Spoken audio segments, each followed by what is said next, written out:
Bismillahirrahmanirrahim. Assalamualaikum warahmatullahi wabarakatuh. Innal hamdalillah wa syukralillah wa salatu wassalamu ala Rasulillah. Asyhadu an la ilaha illallah wahdahu la syarikalah wa asyhadu anna Muhammadan abduhu wa rasuluhu la nabiyya ba'dah amma ba'du.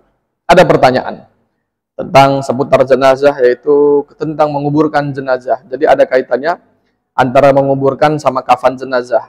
Pertanyaannya seperti ini. Ustadz, apakah tali ikatan jenazah atau tali ikatan pocong itu wajib dibuka, wajib dilepas sebelum jenazah dikuburkan? Baik, karena ini menjadi kadang-kadang menjadi ikhtilaf, menjadi berselisih pendapat masyarakat di sekitar kita. Ketika ingin menguburkan jenazah, itu tali kafannya harus dilepas, terutama yang bagian kepala.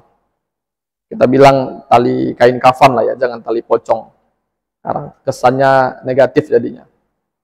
Baik, ada hadis yang diriwayatkan oleh Abu Qatadah, yang mana Rasulullah Shallallahu Alaihi Wasallam bersabda, "Idza waliya ahadukum akhahu falyuhsin kafanahu." Apabila kalian dipercaya untuk mengurus jenazah salah seorang di antara kalian, falyuhsin kafanahu, maka hendaknya ia memperbaiki kafannya. Itu hadis yang diriwayatkan oleh Ibnu Qatadah. Ada hadis lain yang diriwayatkan oleh, ini hadis Sahih Muslim. Apa? Idza kafana ahadukum akhahu falyuhsin kafanahu.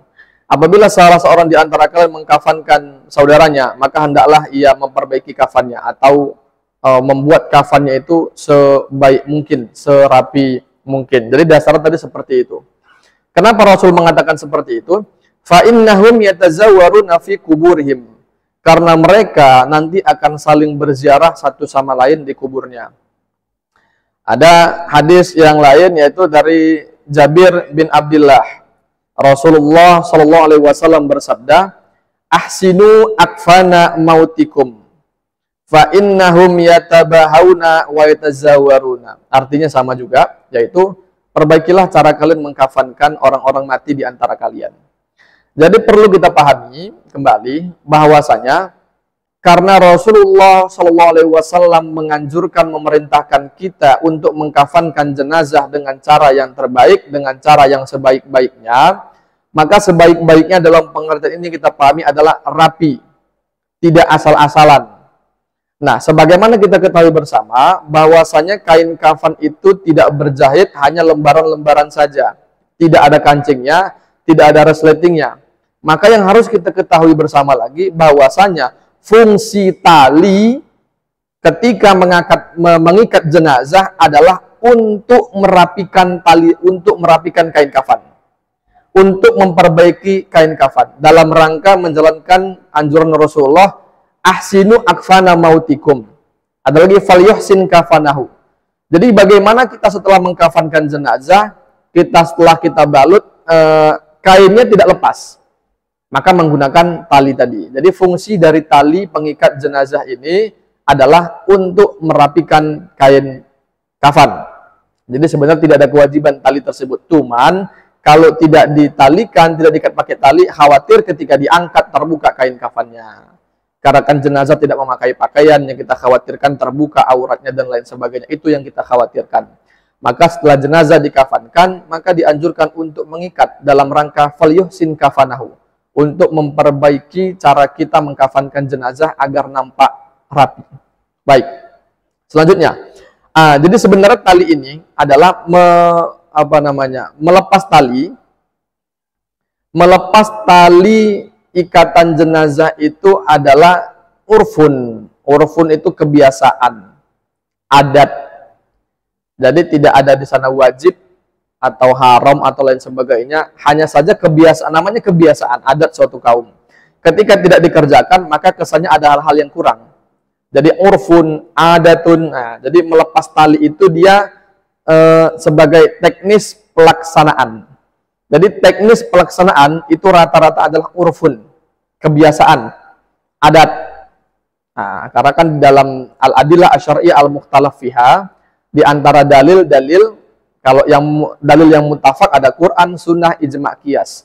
Tapi dalil yang mukhtalaf ada al-istihsan, ada al-istihsab, diantaranya adalah al-urfu, kebiasaan. Tapi kebiasaan yang tidak melanggar syariat-syariat Islam, maka diperbolehkan untuk dikerjakan. Nah, hukumnya boleh melepas tali ikatan kafan. Bukan wajib, tapi boleh. Hanya saja yang menjadi permasalahan ketika hal itu dikatakan wajib. Nah, kenapa? Karena ada mitos di masyarakat. Kalau nanti kain kafannya atau kalau nanti ikatannya tidak dibuka, nanti arwahnya gentayangan. Dia akan datang.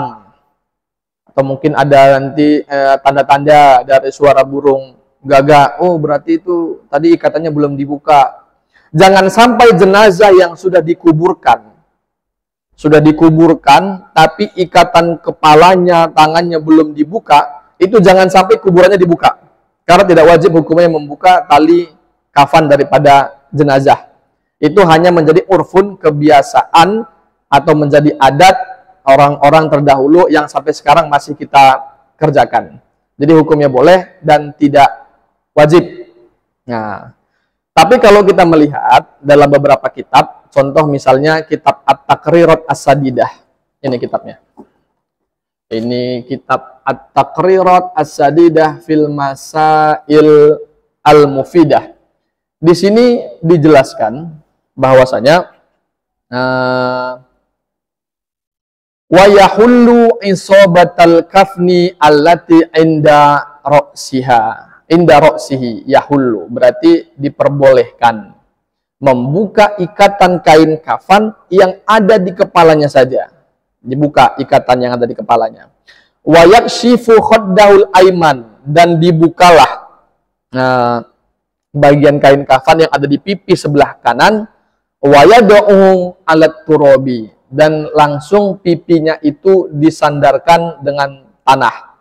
Nah, itu kan kebiasaan atau apa namanya, menjadi urfun. Ini dia.